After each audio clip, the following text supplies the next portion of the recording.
today we're doing a school project. Well, not a school project, but for my language arts class, one of my projects is to make a video teaching like how to do something. And so today I'm going to teach you how to make a CDC approved face mask for going out, into public. So first of all, what you're going to need is, here, let me grab my instructions really quick. Okay, so what you're going to need to make a mask is two, what's the measurement? You're going to need two 9x5 rectangles of fabric in whatever pattern you choose. So 2 rectangles about, if you can see, about that size. Just enough.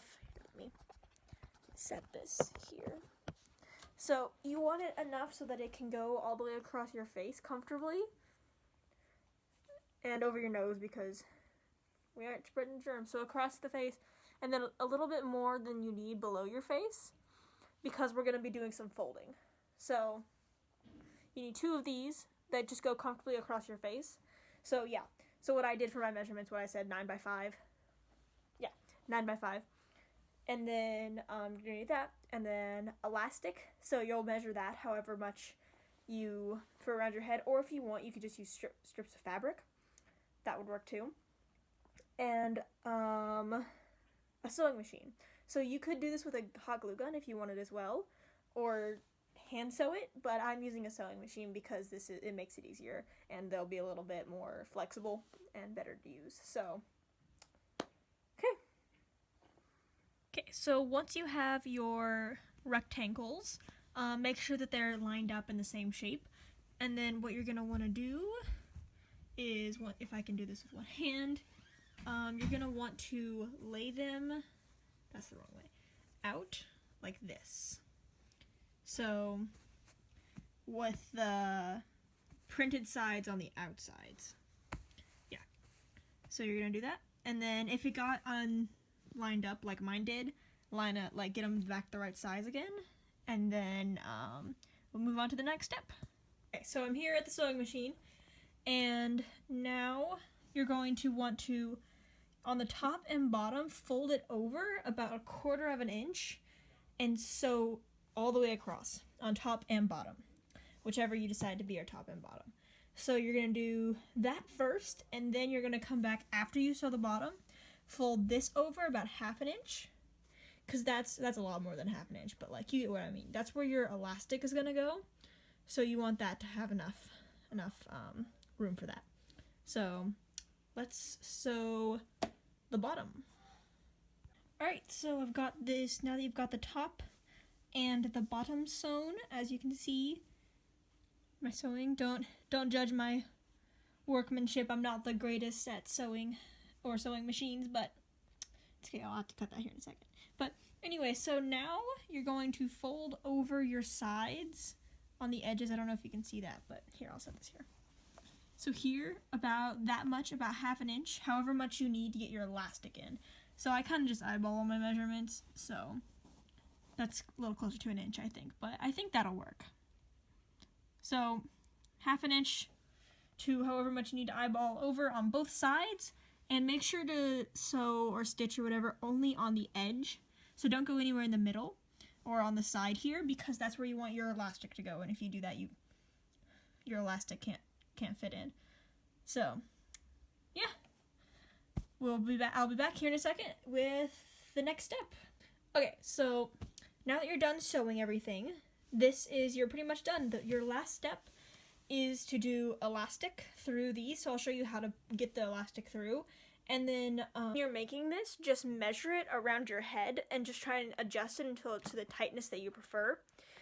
When I just put little markings on the elastic, and an optional final step, if you don't want the elastic moving around after you've measured it out, is to sew across the top again, sew across the top and bottom here where the elastic is, and that'll keep it in its place so it doesn't shift around. Okay, so you have your elastic or your fabric or whatever. This works for basically anything that you're trying to get through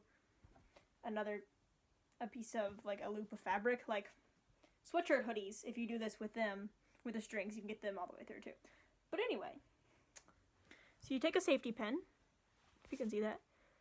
Very small. So you take a safety pin and attach it to the end of your elastic, like that. And then attach it, and then just slide the safety pin into your loop, and then just by bunching the fabric and grabbing the safety pin, slowly pull your elastic on through the loop.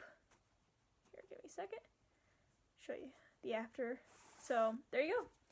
And then you have that, and then just measure it out however you want around your head. So what I've been doing is going all the way around in the back so that it's not on your ears. So these are really good masks if you have sensitive ears, or if you're going on long distance trips and you, like on airplanes, just really helpful for that. So on whichever side you want, for this one you can flip it over, it doesn't really matter which side's the top. So now you have two sides of this, and I'll just tie this really quickly just to show you. Camera falling. I'll lean back here so you can see me. So just kind of tie it really quick. Apparently I skipped kindergarten part of where you learn how to tie knots easily. So I double and then triple knot it because you want this to be secure. You don't want it to fall off.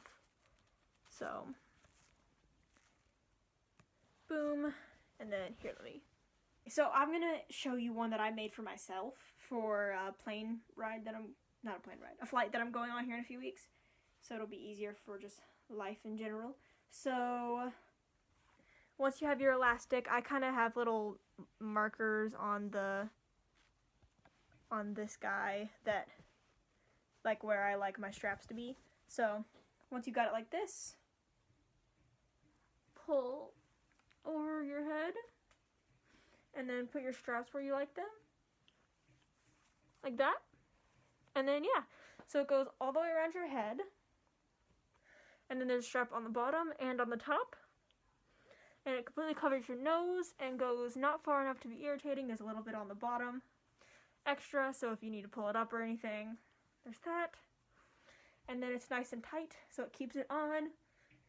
As you can see, I'm wiggling my head around a lot, and it's really breathable. There's only 2 layers, so yeah. And then here, I'll take this off. All the instructions for this, if you want it more like written out or typed out, it's on the CDC website. You can look up how to make their fabric masks for just yourself. And yeah, so this has been how to make your own mask. Stay safe and stay home. Stay safe, stay healthy. I think that's the thing, but stay healthy, y'all. And yeah, that this helped you guys. Whoever's if you've been trying to make a mask, at any point, especially if you just don't want to spread germs to anybody, keep everybody safe. So yeah, wear a mask if you go out in public. It's good for safety. Maintain social distancing, the 6 feet thing. So yeah, thanks for watching. Feel free to like, subscribe, all the YouTube things, and see y'all at some point in the future.